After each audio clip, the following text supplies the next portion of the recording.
ಇನ್ನೇನು ಕೆಲವೇ ದಿನಗಳಲ್ಲಿ ನಾಡ ಹಬ್ಬ ದಸರಾ ಬರುತ್ತೆ. ಇದು ನಾಡ ಹಬ್ಬ ಅಂತೇಳಿ ಹೇಳಿದ್ರು ಕೂಡ ವಿಶ್ವವಿಖ್ಯಾತವಾದಂಥ ದಸರಾ. ಸುಮಾರು 500 ವರ್ಷಗಳಿಗೂ ಹೆಚ್ಚು ಇತಿಹಾಸ ಇರುವಂಥದ್ದು ಅಂದರೆ ಮೈಸೂರಿಗೆ. ಆದರೆ ಈ ದಸರಾ ಅಂದರೆ ಎಲ್ಲಿಂದ ಬಂತು ಅಂತ ಹೇಳಿದ್ರೆ ಪಾಂಡವರ ಕಾಲದಿಂದಲೂ ದಸರಾ ಇದೆ ಅನ್ನುವಂಥದ್ದು ಪುರಾಣಗಳಲ್ಲಿ ಉಲ್ಲೇಖವಾಗಿದೆ. ಆದರೆ ಯಥಾವತ್ತು ನಮ್ಮ ದಕ್ಷಿಣದಿಂದ ಉತ್ತರದಿಂದ ಈ ನಮ್ಮ ಕರ್ನಾಟಕದವರೆಗೂ ಅದು ಹಬ್ಬಿದೆ. ವಿಜಯನಗರ ಸಂಸ್ಥಾನದಲ್ಲಿ ಶ್ರೀಕೃಷ್ಣ ದೇವರಾಯರು ಬಹಳ ವೈಭವವಾಗಿ ಈ ದಸರಾವನ್ನು ಆಚರಣೆ ಮಾಡ್ತಾಯಿದ್ರು ಅನ್ನೋವಂಥದ್ದು. ಅದಕ್ಕೆ ಅಂತಲೇ ಮಹಾನವಮಿ ದಿಬ್ಬವನ್ನೇ ಅವರು ಕಟ್ಟಿಸಿದಂಥದ್ದು.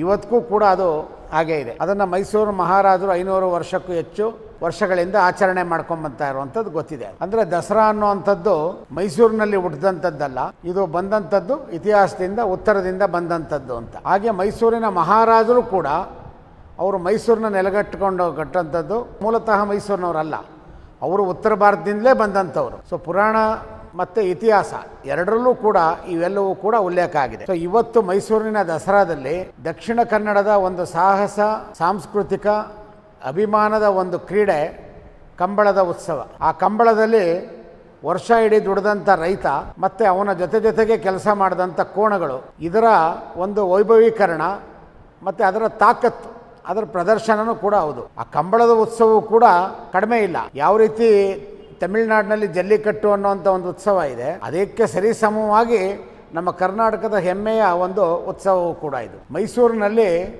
ನಾವು ಮಾರ್ಪಿಟ್ ಕುಸ್ತಿ ಅಂತೇಳಿ ಕನ್ನಡದಲ್ಲಿ ಮಾತಾಡ್ತೀವಿ. ಅಂದರೆ ಕುಸ್ತಿ ಇಲ್ಲೇ ನಮ್ಮ ಪತ್ರಕರ್ತರ ಭವನದಿಂದ ಕೆಲವೇ ದೂರಗಳಲ್ಲಿರುವಂಥ ಕುಸ್ತಿ ಮೈದಾನ ಇದೆ, ಇಲ್ಲಿ ಅಖಾಡ ಇದೆ, ಇಲ್ಲಿ ನಡೆಯುವಂಥದ್ದು.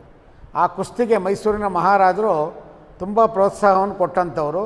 ಸ್ವತಃ ಕಂಠೀರವ ನರಸರಾಜ ಒಡೆಯರು ಒಳ್ಳೆಯ ಕುಸ್ತಿಪಟುವಾಗಿದ್ದರು ಅನ್ನೋಂಥದ್ದು ಕೂಡ ನಾವು ಇತಿಹಾಸದಲ್ಲಿ ಕೇಳಿದ್ದೀವಿ. ಇದರ ಜೊತೆಯಲ್ಲೇ ಮೈಸೂರಿನ ಮಹಾರಾಜರು ಗುಜರಾತಿನ ದೇಲ್ಮಲ್ ಗ್ರಾಮದಿಂದ ಬಂದಂಥ ದೇವಮಲ್ಲು ಜಟ್ಟಿಗಳು, ಅವರ ಜಟ್ಟಿ ಕುಸ್ತಿಗೂ ಕೂಡ ಅಷ್ಟೇ ಒತ್ತನ್ನು ಕೊಟ್ಟು ಅವರೂ ಕಲ್ತ್ಕೊಂಡು ಆ ಜಟ್ಟಿ ಕುಸ್ತಿಯನ್ನು ಈಗಲೂ ಕೂಡ ದಸರಾದಲ್ಲಿ ಒಂದು ಅವಿಭಾಜ್ಯ ಅಂಗವಾಗಿ ಜಟ್ಟಿ ಕಾಳಗ ಅಂಥೇಳಿ ಅರಮನೆಯ ಒಳಗಡೆನೆ ನಡೆಸೋವಂಥದ್ದು ನಾವು ಇವತ್ತಿಗೂ ಕೂಡ ಕಂಡಿದ್ದೀವಿ. ಸೊ ಅಂದರೆ ಮೈಸೂರಿನ ಮಹಾರಾಜರು ಹೊರಗಿನ ಯಾವುದೇ ಕಲೆಗಳಿಗೂ, ಅದು ಸಂಗೀತ ಆಗ್ಬೋದು, ಸಾಹಿತ್ಯ ಆಗ್ಬೋದು, ನಾಟಕ ಆಗ್ಬೋದು, ಬೇರೆ ಯಾವುದೇ ಆಗ್ಬೋದು, ಅವೆಲ್ಲದಕ್ಕೂ ಒತ್ತನ್ನು ಕೊಟ್ಟು ಅದಕ್ಕೆ ಪ್ರೋತ್ಸಾಹವನ್ನು ಕೊಟ್ಟಂಥವ್ರು. ಇನ್ನು ಮುಂದುವರೆದು ಹೇಳ್ತೀನಿ, ರಾಜ್ಕುಮಾರ್ ಥಿಯೇಟ್ರ್ ಎದುರುಗಡೆ ಒಂದು ವಿಠ್ಠಲ್ ರಾಮಂದ್ರ ಅಂತಿದೆ. ಅವರೆಲ್ಲ ದಕ್ಷಿಣ ಕನ್ನಡದಿಂದ ಅಲ್ಲಿ ಯಕ್ಷಗಾನವನ್ನು ಆಡೋದಕ್ಕೆ ಅರಮನೆಯಲ್ಲಿ ದಸರಾ ಸಂದರ್ಭದಲ್ಲಿ ಅರಮನೆಯಲ್ಲಿ ಆ ಯಕ್ಷಗಾನ ಪ್ರದರ್ಶನ ಮಾಡೋಕ್ಕೆ ಬಂದಂಥವರು ಇಲ್ಲೇ ಮೈಸೂರಿನಲ್ಲೇ ಉಳ್ಕೊಂಡು ಮೈಸೂರಿನ ಮಹಾರಾಜರು